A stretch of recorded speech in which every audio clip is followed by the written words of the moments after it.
कसैले यहाँ टाउको काट्छु भने राजाको टाउको काटिन्छ। अनि नेपोलियनको टाउको काट्यो भने कर्नेल गद्दाफीदेखि लिएर नि शेख हसिनादेखि लिएर बसार आसादको पनि हालत देखेको छ हामीले। साथी हो त्यस्ता कुरा नगर, कोठाभित्र बसेर, किनभने नि यो व्यवस्थाको लागि तिमीहरूले गृह युद्ध निम्ताउँदैछौ। अब कसले कसलाई काट्ने हो मलाई थाहा छैन, त्यस्ता ठुला कुरा नगर। को काटिने हो मलाई थाहा छैन। तिमीहरू एउटा काम गर न, वीरता मोडमा आमसभा गरेर देखाऊ न त्यो काट्छु भन्नेलाई। आमसभा गरेर देखाऊ न, खुल्ला पुलिसबिहीन खुल्ला आमसभा गरेर देखाऊ त। अहिले केपी ओली भन्दा फेरि प्रचण्ड चाहिँ नि लाई चाहिँ नि के चढेको सनक चढेको हो होइन।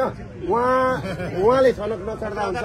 म उहाँलाई एउटा कुरा के भन्छु भने नि, तपाईँको नजिक बसेर काम गरेको मान्छे हो म होइन। तपाईँले लाई एउटा कुरो के भन्छु भने 17,500 को रगतले लटपटिएको जनयुद्धको सम्पत्ति कहाँ लगेर हाल्नुभयो तपाईँले? एउटा कुरो 50,000 मान्छे आज घाइते छन्, त्यसको हिसाब किताब कसले गर्ने? खरबौँका सम्पत्ति बमबार्डिङले उडाउनु भयो तपाईँले त्यतिखेर। तपाईँले आज आएर तपाईँले जुन कुरा भन्दै हुनुहुन्छ नि, तपाईँले दुबईमा लगेको तपाईँको छोराले लगेर 2600 करोड रुपियाँ पैसाको हिसाब किताब कसले दिने? तपाईँले स्विजरल्याण्डमा घर किनेको छ, कुन पैसाले किन्नुभयो? अमेरिकामा घर किन्नु भएको छ, कुन पैसाले किन्नुभयो? नातिनीहरूका बिहा तपाईँको चाहिँ नि 5 स्टार होटलमा गर्नुभयो। हिजो साधारण बिहा गर्दाखेरि भाटे कारवाही गर्ने तपाईँ अरूलाई रोग सिकायो भनेर तपाईँको चाहिँ भाटे कारवाही गर्ने। आज तपाईँका घरमा गएर अहिले खोलेर निकाल्नु भने 1 करोडका रक्सी छन्।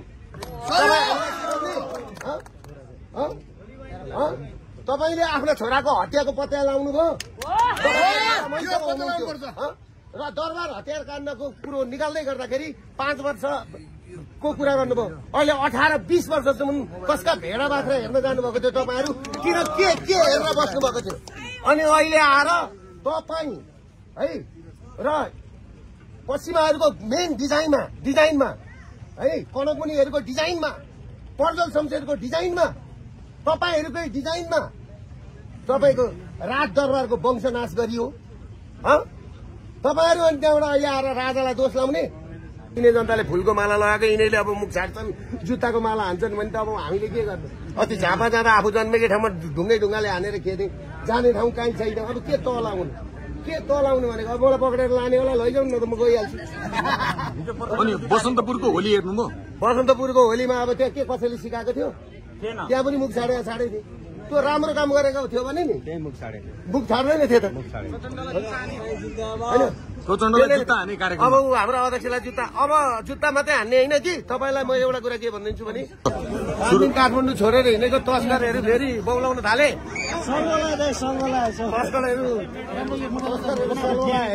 तपाईँले जाँदा जाँदै जुन पत्रकार सम्मेलन गरेर अभिव्यक्ति दिएर जानुभयो, त्यसले एक किसिमको तरङ्ग ल्याएको थियो नेपालको राजनीतिमा। तपाईँका समाचार नलेख्नेहरूले त्यो दिन प्राथमिकताका साथ तपाईँको समाचार लेखे। अहिले यो 5 दिनपछि तपाईँ काठमाडौँ आउनु भएको छ। विकसित घटनाक्रमलाई कसरी र कुन रूपमा लिनु भएको छ?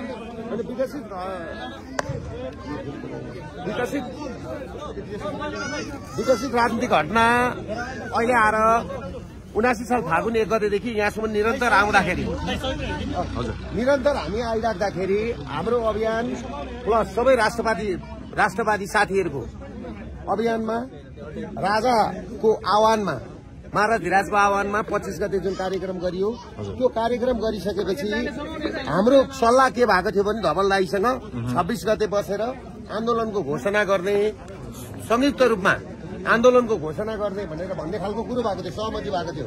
त्यसमा धवल दाइले के गर्नुभयो भने 26 गतेको दिन चैत 1 गतेदेखि आन्दोलन भनेर आफूले फेसबुकमा लेख्नुभयो। मलाई चित्त नबुझेको त्यहाँ हो, किनभने यो आन्दोलन भनेको सत्ता परिवर्तनको आन्दोलन हो, व्यवस्था परिवर्तनको आन्दोलन हो। यो चान्चुने आन्दोलन होइन, यो चान्चुने आन्दोलन थिएन। त्यसमा एक्लै गर्नुभन्दा सबै राष्ट्रवादी शक्तिहरू एक ठाउँमा आएर गर्नुपर्छ भन्ने मेरो भनाइ हो। र अब अहिले आएर चाहिँ मैले त्यो जुन पत्रकार सम्मेलन गरेर वास्तविक यथार्थ कुरा चाहिँ तपाईँहरूले बुझ्नुपर्ने कुरा के हो भन्दाखेरि, सम्पूर्ण नागरिकहरूले, कतिजना मसँग रिसाउनु पनि भयो होला, कतिजनाले ठिक भन्यो पनि भन्नुभयो होला होइन, तर यथार्थ कुरो के थियो भने यो 79 साल फागुन 1 गतेदेखि राजालाई सडकमा ल्याउने काम कुन अभियानले गरेको थियो? र यहाँसम्म राजालाई ल्याएर 25 गतेसम्ममा आउने कार्यक्रममा लघुवित्त, सहकारी, बैंक पीडित, ब्ल्याकलिस्ट पीडितका मुद्दाहरू, जसका घरबार विहीन भएका छन्, युवा विदेशीका युवाका देखि लिएर सबै कुरा चाहिँ नि उठाएर हाम्रो अभियानले आज विदेशका जेलहरूमा 7,000 युवा छन्। विदेशमा 2 करोड 90 लाख जनसङ्ख्यामा तपाईँको चाहिँ नि 2 करोड 90 लाख जनसङ्ख्यामा 1 करोड 60 लाख युवा तपाईँको विदेशीको छ। अहिले म यही फ्लाइटमा आउँदा पनि त्यहाँ तपाईँको चाहिँ नि कस्तो दृश्य देखियो भने जम्मा 7 जना चढेर आएको छ 72 जनाको सिटमा। प्लेनहरू खाली खाली उडेका छन्। त्यसले गर्दा यी सबै कुरालाई राजाले पनि बुझेर जब सम्बोधन गरिदिनु भयो फागुन 6 गते, वास्तवमा सम्बोधन गरिसकेपछि हामी सबैजनाको पहलमा राष्ट्रवादी शक्तिहरू एक भएर जो राप्रपा पार्टी छ, कमल थापा दाईहरू, केशरबहादुर दाईहरूदेखि लिएर राजेन्द्र दाई, धवल दाईहरू सबैजना एक ठाउँमा आएर हामीले राजाले गरेको आह्वानलाई साथ दिउँ र आन्दोलनको घोषणा गर्दा पनि सबैजना एउटा टेबलमा बसेर जसरी यिनीहरू पहिला गठबन्धन 7 दल मिलेर गरेका थिए नि आन्दोलन, त्यसरी राष्ट्रवादी शक्ति गरौँ भनेर भनेको उहाँले फुत्त 26 गते चाहिँ नि फेसबुकमा चैत 1 गतेदेखि आन्दोलन भनेर भन्नुभयो। खोइ चैत 1 गते आन्दोलन भयो त भएन नि त हो। त्यस कारणले गर्दाखेरि यस्तो फितलो काम नगरौँ। फितलो काम गरियो भने के हुन्छ भने अहिलेसम्म गरेका उपलब्धिहरू हाम्रा उपलब्धिहरू गुम्छन्। त्यसले गर्दाखेरि म सम्पूर्ण राष्ट्रवादी शक्तिलाई के भन्छु भने जो राजालाई साथ दिनुहुन्छ, जो हिन्दू धर्मलाई साथ दिनुहुन्छ, जो वैदिक सनातन हेर्नुहोस् हिन्दू वैदिक सनातन किराँत बौद्ध सहितको वैदिक सनातन धर्मलाई साथ दिने सम्पूर्ण नागरिकहरूलाई के भन्छु भने फितलो खालको तरिकाले कोही चैत 2 गते नै दरबारमा चाहिँ सिरिपेज ल्याउने भनेको छ, कोही के भनेको छ, कोही के भनेको छ होइन। राष्ट्रिय अन्तर्राष्ट्रिय कुरा छन्। यी सबै कुरालाई मिलाएर होइन हामी अघि बढौँ भनेर चाहिँ भन्ने मेरो बुझाइ हो। तर तपाईँको अभिव्यक्तिले जुन राजावादीको मुभमेन्ट बनेको थियो त्यो मुभमेन्टलाई कमजोर बनायो भन्ने निष्कर्ष राप्रपाले निकालेको छ। होइन आन्दोलन कसरी तुइयो? आन्दोलन अब हामी सबैजना मिलेर एकै ठाउँ घोषणा गरिसकेपछि यो आन्दोलनको लिडरसिप त नि राजाले गर्नुपर्छ नि त। देश जोगाउनलाई हिजो पृथ्वीनारायण शाहले देश एकीकरण गर्न पृथ्वीनारायण शाह निस्किनु भयो। तपाईँको 2007 सालमा नि राजा त्रिभुवन नि राजगद्दीमा 2.5-3.5 वर्षको ज्ञानेन्द्र सरकारलाई छोडेर उहाँ प्रवास गरेर चाहिँ जनतासँग सड़कमा आउनुभएको होइन। यही त्रिभुवन अन्तर्राष्ट्रिय विमानस्थलमा राजा त्रिभुवन आउनुभएको होइन जनतासँग प्रजातन्त्र ल्याउनको लागि, पुनः प्रजातन्त्र बहालीको लागि, पुनः देश एकीकरण गर्नको लागि हामीलाई हाम्रो लिडर भनेकै राजा हो। राजा आउनुभयो। हाम्रो राजा मात्रै होइन हाम्रो रुलर भनेकै राजा हो। उहाँले रुल गर्नुपर्छ। हाम्रो आन्दोलनलाई पनि उहाँले रुल गर्नुपर्छ। त्यसले गर्दाखेरि तपाईँले के बुझ्नुहोस् भने मैले त्यो दिन भनेको कुरा के छ भने राजाका विषयमा विभिन्न हल्का खालका टिप्पणी नगरौँ। मैले के भनेको थियो, मैले राजालाई घोचे पनि घोच्नुपर्छ। राजा भनेको आगो, दाउरा नघोचिकन नि आगो बल्दैन। र हिजो राजा बिर्सिसकेको थियो नि, राजालाई सम्झिने माहौल त कुन हिसाब किताबले आज बनाइयो त? त्यसले गर्दाखेरि सम्पूर्ण राष्ट्रवादी साथीहरूले मेरो भनाइ के छ भने राप्रपाका दाईहरूलाई पनि म के भन्छु, मभन्दा सिनियर हो तपाईँहरू, उमेरले सिनियर हो, उहाँहरूलाई म के भन्छु भने सदन छोड्नुहोस्। त्यो पनि एउटा क्रान्ति हो। 13 जना सांसदले राजीनामा दिँदाखेरि एउटा आन्दोलन त्यो एउटा सफल हुन्छ। किनभने फलानु उसको लागि आन्दोलनको लागि राष्ट्र संस्था स्थापित गराउनको लागि राप्रपाले सदनबाट राजीनामा दियो भनेपछि नि उहाँहरूकै हाइट बढ्छ, मेरो होइन। त्यसले गर्दाखेरि म उहाँहरूलाई के भन्छु भन्दाखेरि उहाँहरूसँग मैले झगडा गरेको होइन, म झगडा गर्न चाहन्न। अब हामी एक भएर आज भोलिमै प्रेस विज्ञप्ति निकाल्छौँ, संयुक्त प्रेस विज्ञप्ति निकाल्छौँ हामी। म उहाँहरूसँग नमिल्ने भनेको छैन। उहाँहरू पनि मसँग मिल्न आतुर हुनुहुन्छ, म पनि मिल्न आतुर छु। कुरा भन्नु भएन। मैले उहाँहरूलाई पन्साउन खोजेको होइन, उहाँहरूले मलाई पन्साउन खोजेको होइन। तर टेक्निकल कुरा मात्रै नमिलेको, नआतिनुहोस् भनेको होइन। म नरम छुइनँ। म जनताको लागि, नागरिकहरूको लागि, राष्ट्र संस्थाको लागि हामीले ठूलो जिम्मेवार बोकेको छौँ। होइन गोठालासँग त्यस्तै होइन। यसको रुलर भनेको त यसको लिडरसिप त राजाले गर्नु पर्यो नि त। त्यही अनुसारको हिंसा आइसक्यो, त्यही अनुसारको सबै कुरा भइसकेपछि तपाईँहरूलाई अब यहाँभन्दा मैले भन्नु छैन। अब राप्रपासँग मात्रै होइन, सबैसँग, राष्ट्रवादीसँग यो आन्दोलनमा भोलि केपी ओली आउनुभयो भने वेलकम छ। मैले आउनुभयो भने वेलकम छ। मैले अहिले भर्खर मात्रै नारायण काजी दाई, श्रेष्ठ दाई र के भन्छ हाम्रो गुल्मीको के दाई अरे गोकर्ण विष्णुलाई मैले त्यहाँ पनि खिचिरहेछन्। राज संस्था ल्याउने अभियानमा तपाईँले साथ दिनुपर्छ गोकर्ण दाइ तपाईँ जतिको मान्छेले भनेर मैले हात मिलाएर हिँडेको चन्द्रगढी एयरपोर्टमा राज संस्था ल्याउने व्यवस्था परिवर्तन गर्ने उसमा तपाईँहरूले साथ दिनुपर्छ किनभने यो मारवाडीको कम्पनी हुँदैछ नेपाल। आज म तपाईँहरूलाई एउटा कुरा भन्छु अर्को कुरा यही एयरपोर्टबाट भन्दैछु कुन चाहिँ नेपालीका काम यो सरकारले गर्यो मारवाडीकादेखि बाहेक कुन चाहिँ नेपालीको काम गर्यो सबै मारवाडी छाला जुत्ता मारवाडीको मुद्दा नचलाउने अरुण चौधरीको बाल मन्दिरको खोइ पशुपति आराध्य देवको खोइ पशुपति आराध्य देवको मुद्दा के भयो आज यो सरकारले के गर्यो पशुपतिको धर्मशालाको के गर्यो त्यसले गर्दाखेरि नेपाल र नेपाली जोगाउने हो भने राज संस्था चाहिन्छ। त्यसले गर्दाखेरि हामी सबैले मिलेर राजालाई साथ दियौँ। अब हिजोको प्रचण्डको अभिव्यक्ति सुन्नुभयो खास गरी पुष्पकमल दाहाल प्रचण्डले हिजो के भनिदिनु भयो भने मूर्ति चोरहरूलाई राजा बनाउन खोज्ने तपाईँको चाहिँ भाइमारालाई फेरि राजा बन्छु भन्दै सलबलाउने भनेर धम्कीपूर्ण अभिव्यक्ति दिनु होइन। त्यो म एउटा कुरो प्रचण्डलाई अहिले केपी ओली भन्दा फेरि प्रचण्ड चाहिँलाई चाहिँ के चढेको सनक चढेको हो होइन उहाँले सनक नचढ्दा हुन्छ। म उहाँलाई एउटा कुरा के भन्छु भने नि तपाईँको नजिक बसेर काम गरेको मान्छे हो म होइन। तपाईँले एउटा कुरो के भन्छु भने 17,500 को रगतले लतपतिएको जनयुद्धको सम्पत्ति कहाँ लगेर हाल्नुभयो तपाईँले एउटा कुरो 50,000 मान्छे आज घाइते छन् त्यसको हिसाब किताब कसले गर्ने खरबौँका सम्पत्ति बमबार्डिङले उडाउनु भयो तपाईँले त्यतिखेर। तपाईँले आज आएर तपाईँले जुन कुरा भन्दै हुनुहुन्छ नि तपाईँले दुबईमा लगेको तपाईँको छोराले लगेर 2600 करोड रुपियाँ पैसाको हिसाब किताब कसले दिने तपाईँले स्विजरल्याण्डमा घर किनेको छ कुन पैसाले किन्नुभयो अमेरिकामा घर किन्नु भएको छ कुन पैसाले किन्नुभयो नातिनीहरूका बिहा तपाईँको चाहिँ नि 5 स्टार होटलमा गर्नुभयो हिजो साधारण बिहा गर्दाखेरि भाटे कारवाही गर्ने तपाईँ अरूलाई रोग सिकायो भनेर तपाईँको चाहिँ भाटे कारवाही गर्ने आज तपाईँका घरमा गएर अहिले खोलेर निकाल्नु भने 1 करोडका रक्सी छन्। तपाईँले आफ्नो छोराको हत्याको पत्ता लगाउनु भयो र दरबार हतियार काण्डको कुरो निकाल्दै गर्दाखेरि 5 वर्षको कुरा गर्नुभयो। अहिले 18-20 वर्षसम्म कसका भेडा बाख्रा हेर्न जानुभएको थियो तपाईँहरू किन के हेरेर बस्नु भएको थियो अनि अहिले आएर तपाईँ है र पश्चिमाहरूको मेन डिजाइनमा है कनकुनीहरूको डिजाइनमा पर्जल शमशेरको डिजाइनमा तपाईँहरूकै डिजाइनमा तपाईँको राज दरबारको वंशनाश गरियो। तपाईँहरू अनि त्यहाँबाट अहिले आएर राजालाई दोष लाउने यो कुरा बोलिदिने मान्छे छैन भनेर नहेप्नुहोस्। र अर्को कुरो के छ भने तपाईँहरूले राष्ट्रवादी शक्ति र गणतन्त्रवादी बीचमा गृह युद्धको हेर्नुहोस् धर्मको गृह युद्ध हुन्थ्यो तर यहाँ गणतन्त्र र राष्ट्रवादी शक्तिको बीचमा गृह युद्ध हुँदैछ। गृह युद्धको लागि तपाईँहरूले यो वातावरण बनाउनु हुँदैछ। त्यस कारणले म तपाईँहरूलाई के भन्छु भने जसरी राजाले सत्ता छोड्नुभयो नि रक्तपात बिन सत्ता छोड्नुभयो सेना पुलिस आफ्नो हातमा हुँदाहुँदै। र तपाईँहरूलाई म एउटा कुरा के भन्छु भने एकजना योगी आदित्यनाथको फोटो देख्दा हिन्दूवादी नेताको फोटो सड़कमा देख्दा तपाईँहरूले त्यत्रो उचाल्नु भयो होइन। करण सिंहले आएर राजालाई कन्भिन्स नगरेको थियो भने नि इन्डियाको नेताले तपाईँहरूले गणतन्त्र पाउनुहुन्थ्यो। करण सिंहले आएर राजालाई कन्भिन्स गरेको होइन। अनि तपाईँहरू माओका फोटा राख्ने स्टालिनका फोटा राखेर दारू खाने अनि हाम्रा साथीहरूले तपाईँको योगी आदित्यनाथ जोगीको फोटो राखे हिन्दूवादी नेताको फोटो राख्दा के बिग्रियो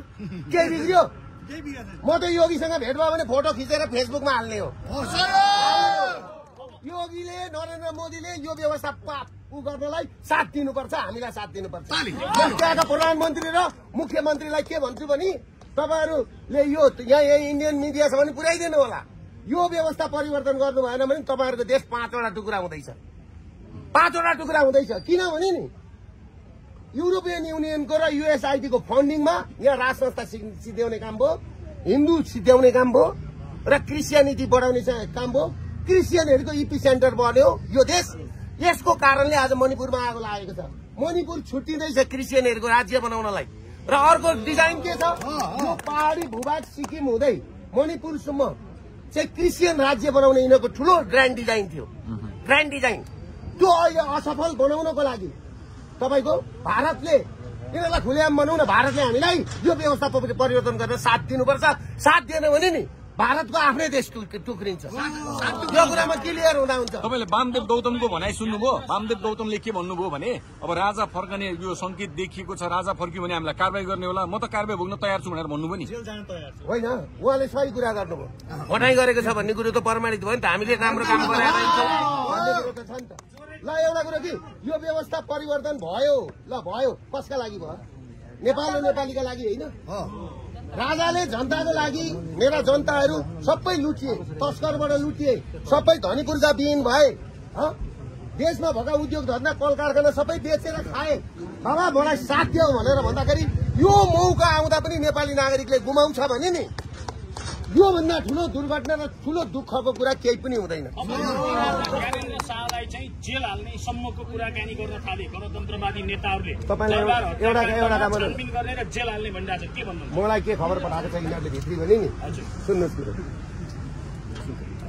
मलाई सबैले पठाएका छन् खबर। हिन्दू राष्ट्र ल्याइदिन्छौँ, राजालाई सम्मान गर्छौँ, हामीलाई बचाइदिनु पर्यो भनेर कुनै कुनै च्यानलबाट पनि खबर आइरहेको। यिनीहरूको हैसियत यिनीहरूले ल राजालाई होइन कि मलाई चाहिँ थुनेर देखाउन् न, मलाई थुनेर देखाउन् न। पहिला राजाका अगाडि योद्धा भएर निस्किएको छ त त्यतिखेर। मैले राजालाई के भनेको 79 साल फागुन 1 गते उहाँ ऊ गर्नुभन्दा मेचीमा लानुभन्दा 5 दिन अगाडि सरकार तपाईँको अगाडि उभिएर गोली थाप्न तयार छ। यो छोरो यो एउटा योद्धा हो, तपाईँले एउटा लडाकु भेट्नु भएको छ, तपाईँलाई राज संस्था फर्काएर अनि म बिदा लिन्छु सरकार भनेर म निस्केको। त्यतिकै म हिँडेको होइन नि। भन्नु त भयो राजा आउनुहुन्छ, राजा सडकमा आउनुपर्छ, तर संवैधानिक बाटाहरू बन्द छन्। संवैधानिक तौरबाट भएन भने के सडक आन्दोलन मात्र एउटा विकल्प छ? हिजो राजालाई फ्याँक्दाखेरि नि संवैधानिक थियो। जसरी राजा गयो त्यसरी राजालाई आउनुहुन्छ, त्यो सकिएको नि कुरो कसरी ल्याउनु पर्छ? अब यी नेताहरू हामीले समय आएपछि आन्दोलनको घोषणा गर्छौँ त। मैले भने त सबै अब राजन दाईहरू, हामी धवल शमशेर दाईदेखि लिएर राष्ट्रवादी शक्ति केशर बहादुर विष्ट सबैसँग हामी बसेर हामी सल्लाह गर्छौँ। सल्लाह गरेर हामी के गर्छौँ भन्दाखेरि एउटा विज्ञप्ति निकाल्छौँ। विज्ञप्ति निकालेर संयुक्त रूपमा हामी जान्छौँ नागरिकहरूको बलमा। दुर्गा सर, तपाईँ आक्रामक अभिव्यक्ति दिएर झापा जानुभएको थियो, झापाबाट फर्केर तपाईँको टोनै चेन्ज भयो, के खाएर आउनुभयो? होइन त्यो खलासीको कुरो त्यो त्यतिखेरको कुरा हो। यहाँ सुन्नु न, त्यो त्यसरी उभिएको देखेर त्यो मैले भनेको समय अहिले यो 5 दिनमा धेरै कुराहरू मिलिसकेको छ। कि राजनीतिक भेटवार्ता पनि गर्नु होइन, अब राजनीतिक भेटवार्तादेखि लिएर सबै कुरा मिलिसकेका छ। त्यसले गर्दाखेरि सम्पूर्ण नागरिकहरू नआत्यौँ, व्यवस्था परिवर्तन हुन्छ। लघुवित्त र मेरो थिम भनेको के हो भन्दाखेरि लघुवित्तको र सहकारीको 20 लाख रुपियाँ यहाँ मिना हुनुपर्छ। यहाँ त सहकारी र लघुवित्तको ब्याङ्कको पीडितहरूको चाहिँ मुद्दै हो, जेलमा पर्यो भन्ने पनि कुरा आयो। त्यो होइन, राज संस्था आएपछि व्यवस्था परिवर्तन गरेपछि त्यही दिन बेलुका यी कुरा मिना हुने कुरा त्यही दिन बेलुका हुन्छ। राजाले साइन गर्नुपर्छ। तपाईँहरूले त्यहाँ दिन चाहिँ स्वागत गर्न जानु भएको कि प्रधानमन्त्री ओलीलाई गाली गर्न जानु भएको कि यो अराजकता भएन, यसलाई चाहिँ हामी तह लगाउँछौँ भनेर भन्नुभएको? होइन त हजुरबुवाले त्यो नभन्दा हुन्छ, किनभनेदेखि नि यो हजुरबुवालाई राम्रो गरेको त जनताले। यिनै जनताले फुलको माला लगाएको, यिनीहरूले अब मुख छाड्छन्, जुत्ताको माला हान्छन् भने त अब हामीले के गर्नु? अति झापा जाँदा आफू जन्मेकै ठाउँमा ढुङ्गाले हानेर खेदे, जाने ठाउँ काहीँ छैन। अब के तलाउनु भनेको? अब मलाई पक्रेर लाने होला, लैजाउनु न त, म गइहाल्छु। अनि बसन्तपुरको होली हेर्नुभयो? बसन्तपुरको होलीमा अब त्यहाँ के कसैले सिकाएको थियो? त्यहाँ पनि मुख छाडे थियो। त्यो राम्रो काम गरेको थियो भने नि मुख छाड्दैन थियो त। अब हाम्रो अध्यक्षलाई अब जुत्ता मात्रै हान्ने होइन कि। तपाईँलाई म एउटा कुरा के भनिदिन्छु भने कसैले यहाँ टाउको काट्छु भने राजाको टाउको काटिन्छ। अनि नेपोलियनको टाउको काट्यो भने कर्णेल गद्दाफीदेखि लिएर नि शेख हसिनादेखि लिएर बसार आसादको पनि हालत देखेको छ हामीले। साथी हो, त्यस्ता कुरा नगर, कोठाभित्र बसेर। किनभने नि यो व्यवस्थाको लागि तिमीहरूले गृह युद्ध निम्ताउँदैछौ। अब कसलाई काट्ने हो मलाई थाहा छैन, त्यस्ता ठुला कुरा नगर। को काटिने हो मलाई थाहा छैन। तिमीहरू एउटा काम गर न, वीरता मोडमा आम सभा गरेर देखाऊ न त्यो काट्छु भन्नेलाई। आम सभा गरेर देखाऊ न, खुल्ला पुलिसबिहीन खुल्ला आमसभा गरेर देखाओ त, देखाओ न। अनि त्यो काट्ने कुट्ने हावा काम राम्रो नगर्ने देशका युवा सबै बाहिर पठाउने अनि दिनदहाडे ड्युटीमा गएको पुलिसलाई कुट्ने अनि पुलिसले राम्रो पुलिसलाई कुट्ने दिनदा हो कि राति ड्युटीमा गएको पुलिसलाई धमेलमा कुट्ने मान्छे छोरी बलात्कार गर्ने मुद्दा नलाग्ने सहकारीको पैसा हिना गर्ने मुद्दा नलाग्ने। यसले गर्दाखेरि तपाईँहरू के बुझ्नुहोस् भने यो व्यवस्था परिवर्तन हुन्छ। गरिबका ऋण लिना हुन्छन्। 20 लाख भन्दा माथिको ऋण 25 वर्षलाई तिर्ने मौका पाउनुपर्छ। तपाईँहरूलाई मेरो कुरा त्यति हो।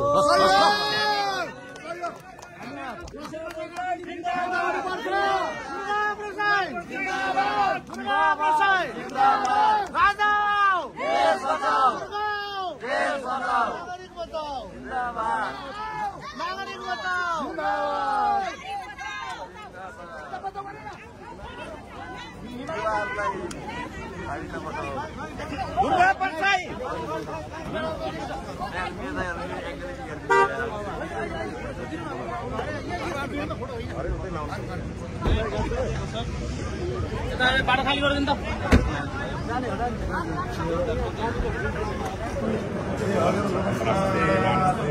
ल दुर्गा प्रसादको आगमन भएको छ। ल तपाईँलाई धेरै धेरै स्वागत छ यो आन्तरिक टर्मिनलमा।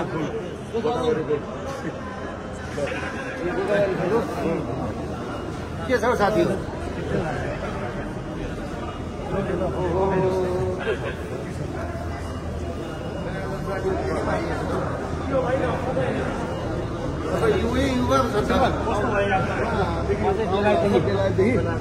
बेलायतबाट के अब अभियानलाई सहयोग गर्न आउनुभयो? आज सबै गोदावरी फुल पो आउँदैछ त।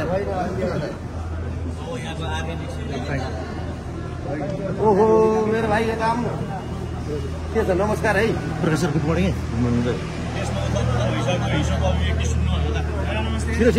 कुन अभिव्यक्ति? हिजो प्रचण्डले त्यत्रो अभिव्यक्ति दिनुभएको छ त्यसै तरङ्गित बनाउने गरी। ए अध्यक्षले, माओवादी पार्टीका अध्यक्षले मूर्ति चोरलाई राजा मान्न सकिँदैन भनेर भन्नुभएको छ उहाँले। बुझ्नुभयो?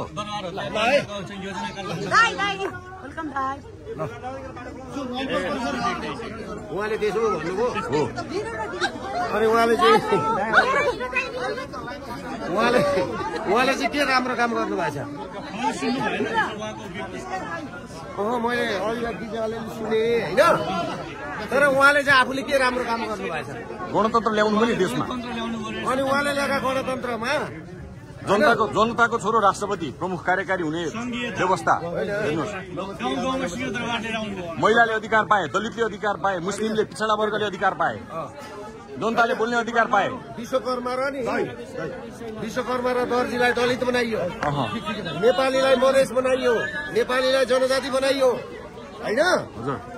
त्यस पछाडि उहाँले के राम्रो काम गर्नु भएको छ त? उहाँले त्यसको जवाब पनि त दिनु पर्थ्यो नि त।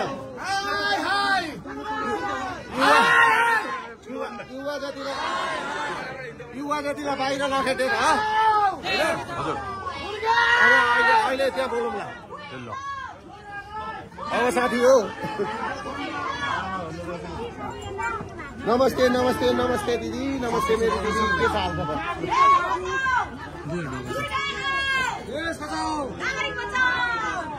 त्यो कुरो नारा त कडा लाग्नु थाल्यो। नागरिक बचाओ, दुर्गा